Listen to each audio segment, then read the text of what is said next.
You're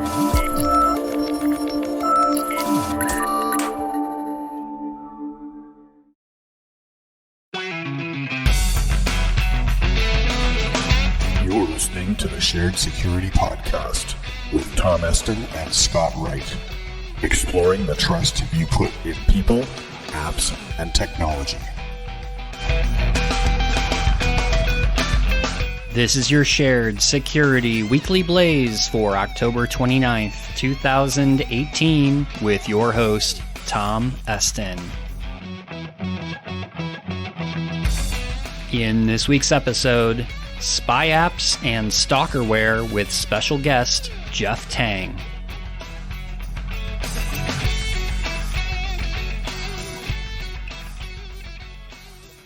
Silent Pocket is a proud sponsor of the Shared Security Podcast. Silent Pocket offers a patented Faraday cage product line of phone cases, wallets, and bags that can block all wireless signals, which will make your devices instantly untrackable, unhackable, and undetectable. Use discount code SHAREDSECURITY to receive 15% off of your order. Visit silent-pocket.com to take advantage of this exclusive offer. Spy apps, or better known as stalkerware, are apps that can be used to track and spy on the activities that someone does on a mobile device. Activities can include everything from being able to read text messages, view photos, emails, see websites visited, track real-time GPS location, turn on the microphone or camera, view social media usage, and much more. These apps go by the names of mSpy, FlexiSpy, Retina-X, and many others that are widely available for purchase. While there may be legitimate purposes for installing an app like these, for example, parents that might want to track what their kids are doing on their mobile devices, or employers monitoring company-issued mobile phones, criminals as well as stalkers are also using these apps to conduct surveillance and monitoring of a victim's device. These apps are very concerning for someone that might be in a domestic abuse situation or is being criminally stalked. In this episode, we're going to cover why these apps have become so popular, how they are installed, and how you can detect if someone has installed one of these apps on your mobile device. Joining me to talk about spy apps and stalkerware is Jeff Tang, who is the Senior Manager of Applied Research at Cylance. Welcome to the show, Jeff. Hey, Tom. Thanks for having me. So what's your take on these apps, and why do you think they're becoming so popular? I think there's a lot of interest in these apps because we're in a new society where we're actually recording everything and everything's becoming digital, right? Our entire lives are captured onto our cell phones, from photos to text messages to emails to just GPS locations. And we're in this age where all this data is now available. And I think we're seeing the commoditization of the spying applications that take advantage of the availability of this data. So I think a lot of the popularity is just this wasn't possible, before smartphones existed. It was much more difficult to try to capture someone's location. But now, we all carry a GPS device in our pockets. Yeah, I'm kind of reminded of, if you're a fan of the Breaking Bad TV show, where they, put a GPS locator on somebody's car and then they use a old style type of GPS tracker to follow the car around, right? Yeah, and those are actually still really common, right? You can go on Amazon and buy them for as cheap as $20.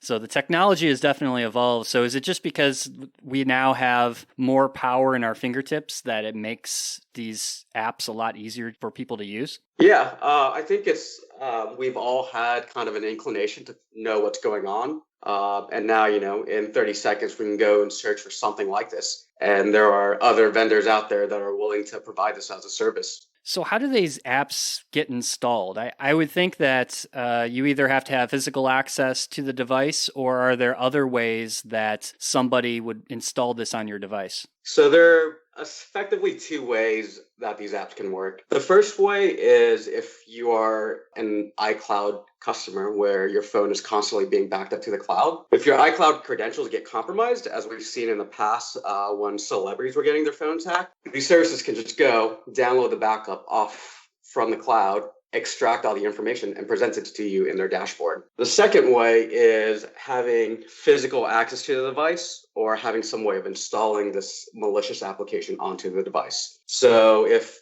for instance, if you lose sight of your phone for a few minutes and you don't have a passcode on it, someone can easily just grab your phone, install the app, allow it the necessary permissions to access your microphone, your contacts, your GPS location, and so on, and then it functions like a normal application. So are there any dangers to having one of these apps installed on your phone? So I know a couple of these apps do things like they jailbreak or root your device. I would assume that that's dangerous in terms of disabling certain things on your device in order for this app to run, correct? They can run in different modes. For the most part, mobile devices have good sandboxes, which constrain the application to only operating within its sandbox.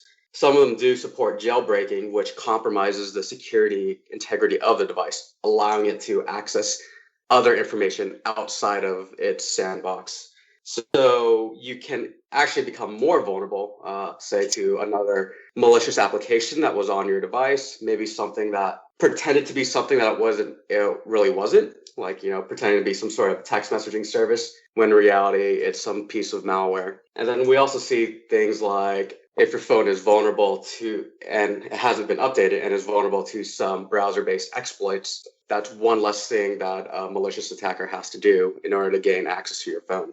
Edgewise Networks is the first zero-trust platform that stops data breaches by allowing only verified software to communicate in your cloud and data center. Micro-segmentation projects can be costly and difficult, but Edgewise offers a new approach: zero-trust segmentation. Without any changes to your network environment, Edgewise puts your data at the heart of your security strategy, giving you visibility into workload communication pathways, security policies built on the cryptographic fingerprint of the software, the ability to apply policies and segment your networks in one click, and a way to continuously monitor and assess risk. Edgewise recommends policies based on the identity of your software and stops attackers' lateral movements by requiring authentication and authorization with every workload communication.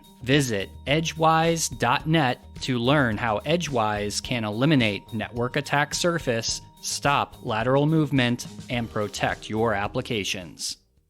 So it sounds like a lot of these apps and the way that they function, they're very similar to techniques that a government or, say, a very large nation state that was going to target maybe an individual. You've probably seen the news about the Pegasus malware created by that group, the NSO group over in Israel, and that which they're selling that software to governments. But for somebody that, like, say, is in a domestic abuse situation or might fear that they are being stalked, how could these people defend themselves from having these applications installed on their devices? The first step is to maintain physical security over your device, which isn't always possible, right? So the second part is making sure that you have a strong passcode on the device that no one else knows. And it's pretty common to have, simple 4-digit pins on phones. In the case of Android, kind of the little connecting the dots. We should really start moving towards something much more stronger, right? Having longer passcodes, full alphanumeric, and so on. And the second part of that is, if you're using some sort of cloud backup service that your phone constantly sends data to, is ensuring that the credentials for that service is also strong.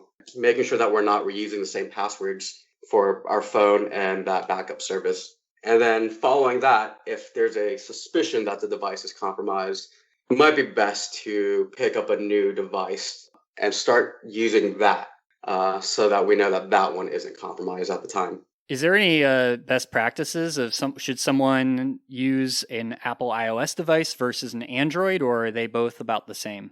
They're both reasonably the same. I mean, the same best practices have been around for almost 2 decades now, right? It's using strong credentials and it's keeping the device up to date. And then we can also go and routinely audit, what applications are installed on the phone. And then also might be just a good time to start cleaning out the phone for applications that you don't use. Some of these tend to masquerade as a patsy application, right? They're not all going to claim that they're spying device.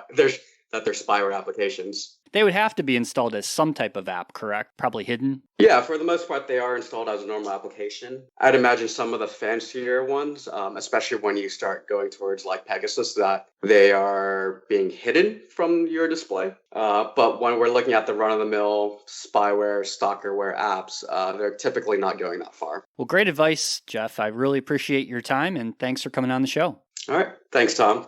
That's a wrap for this week's show. Be sure to follow the Shared Security Podcast on all the regular social media channels like Facebook, Twitter, and Instagram for frequent posts, commentary, and updates. If you have feedback or topic ideas for the show, you can email us at feedback@sharedsecurity.net. First-time listener to the podcast, please subscribe on your favorite podcast listening app such as Apple Podcasts or on our YouTube channel. Thanks for listening, and we'll see you next week for another episode of the Shared Security Weekly Blaze.